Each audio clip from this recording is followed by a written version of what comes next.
Assalamualaikum warahmatullahi wabarakatuh. Sahabat, mari kita mulai ceritanya.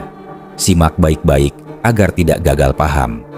Pak Wijaya bukan orang sembarangan.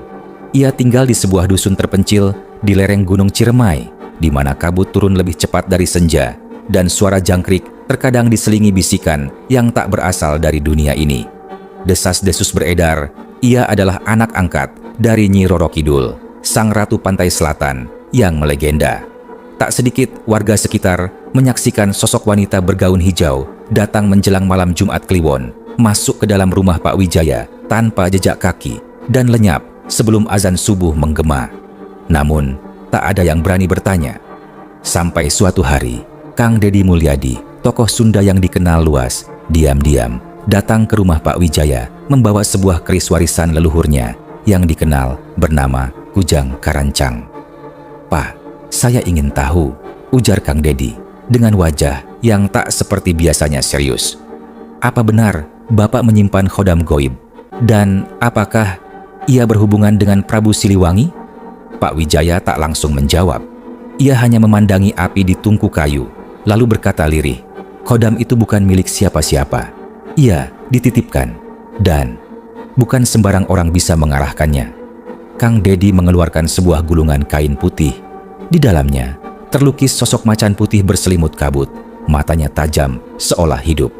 Ia berkata, "Pelan, saya bermimpi selama 7 malam berturut-turut. Dalam mimpi itu, Prabu Siliwangi berkata, 'Kunci kekuatan Sunda akan kembali jika kau arahkan kodam itu padaku.' Tapi saya tak mengerti maksudnya." Pak Wijaya menutup matanya. Tiba-tiba, angin berhembus masuk ke dalam rumah meski jendela tertutup rapat. Tirai berkibar, nyala api di tungku padam. "Kalau begitu," katanya pelan, "sudah saatnya rahasia lama dibuka. Tentang siapa sebenarnya aku, tentang anak gaib yang dikandung bukan oleh rahim manusia, dan tentang kodam yang selama ini menjaga tanah Pasundan dari balik dimensi." Ia berdiri, membuka peti tua yang dikunci 7 lapis mantra. Di dalamnya, sebuah topeng kayu bertaring menghitam dengan aura dingin menusuk tulang.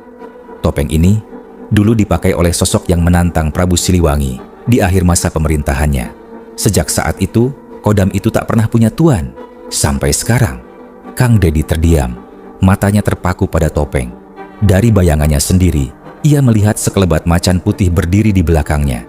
Hening, lalu terdengar suara berat dan dalam. Bukan dari mulut Pak Wijaya, bukan dari Kang Dedi, tapi menggema di seluruh ruangan. "Kalau kau ingin arahkan kodam ini ke Prabu Siliwangi, maka bersiaplah menanggung rahasia yang bahkan para wali pun enggan membukanya."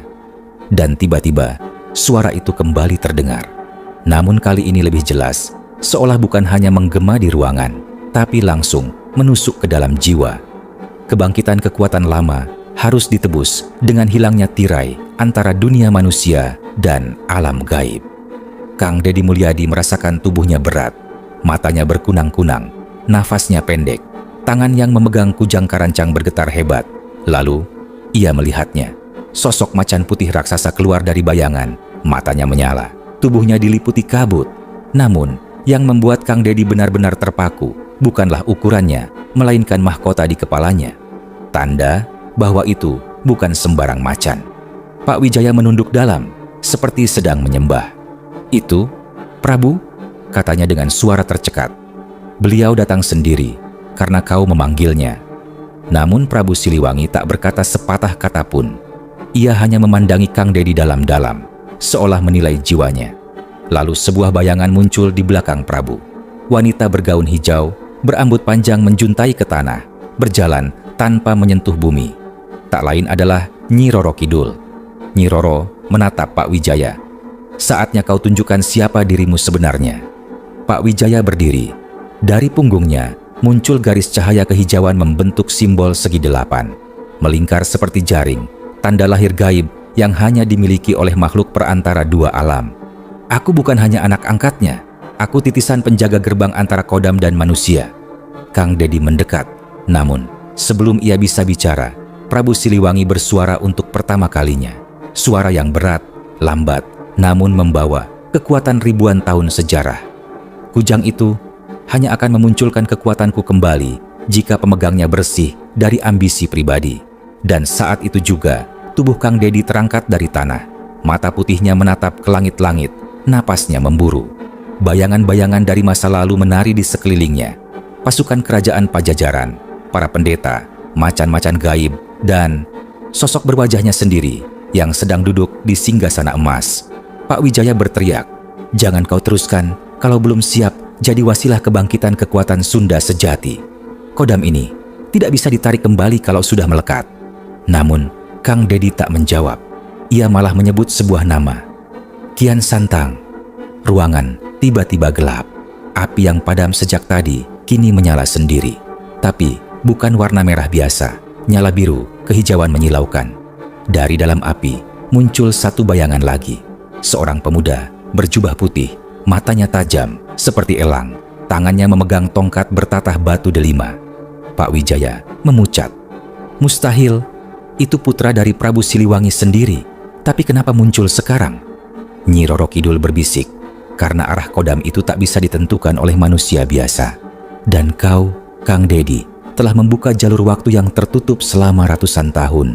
Dan saat para roh mulai berputar cepat di dalam rumah, suara petir menyambar, tanah bergetar, dan terdengar satu teriakan panjang dari arah luar rumah.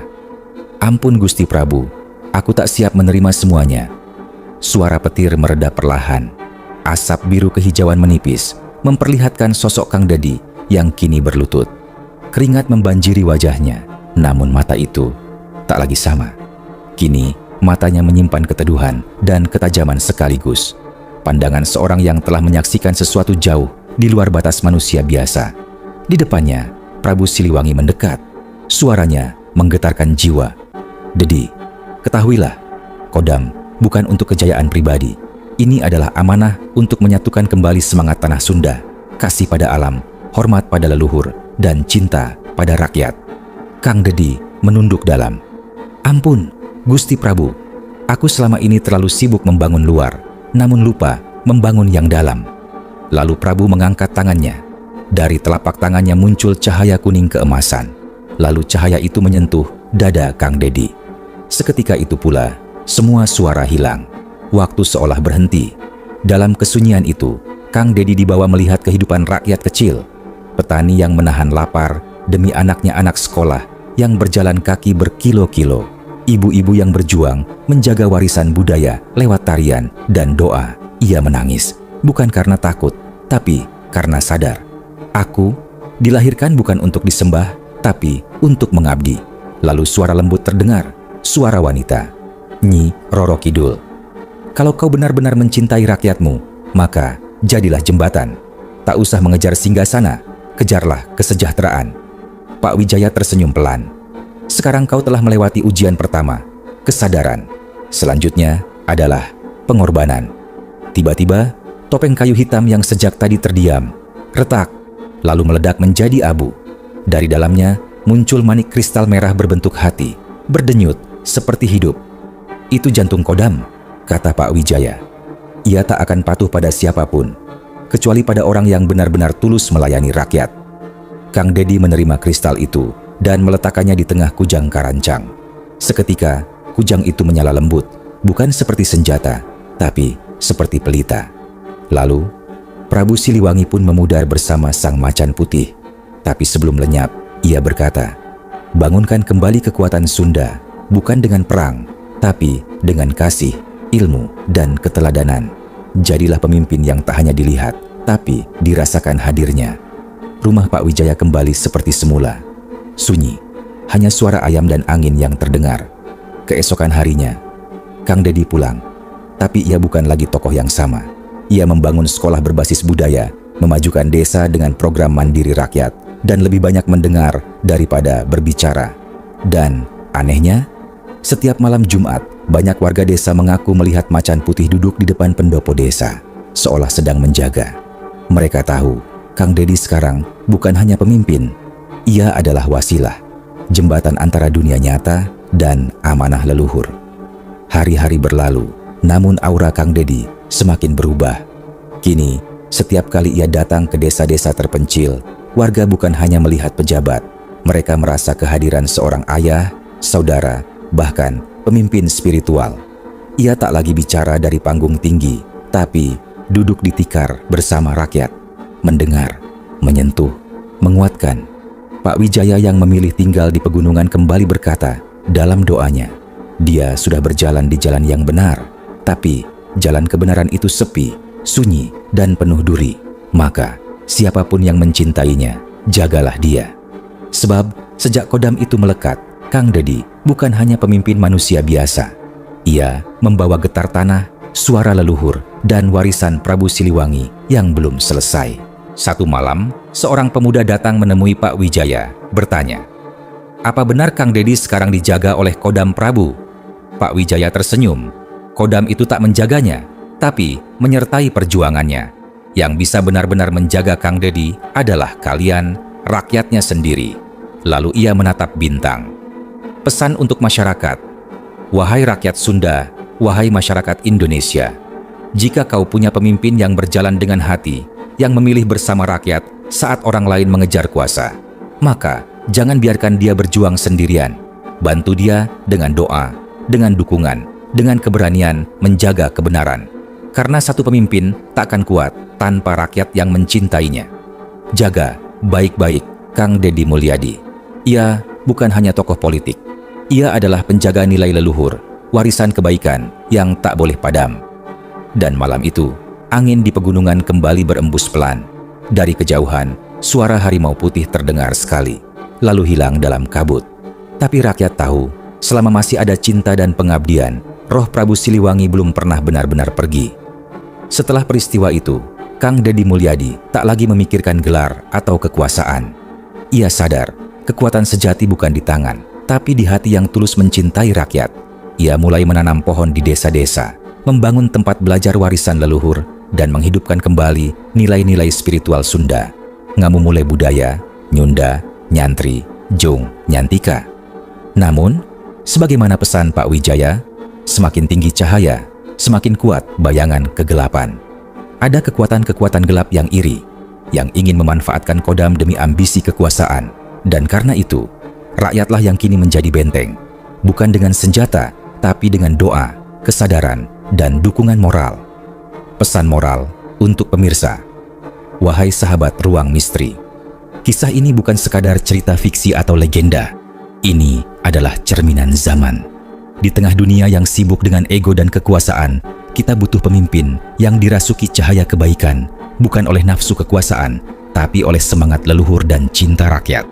Kalau hari ini kita masih punya sosok seperti Kang Dedi Mulyadi, jangan diam.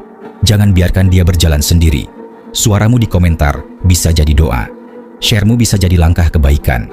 Like-mu bisa jadi bentuk dukungan spiritual. Dan ingat, setiap pemimpin baik lahir dari rakyat yang baik. Setiap cahaya akan terus menyala jika ada yang menjaga sumbunya. Maka, mari kita jadi penjaga sumbu itu. Untuk tanah Sunda, untuk negeri ini, untuk masa depan yang tak hanya maju, tapi juga beradab dan bertuah.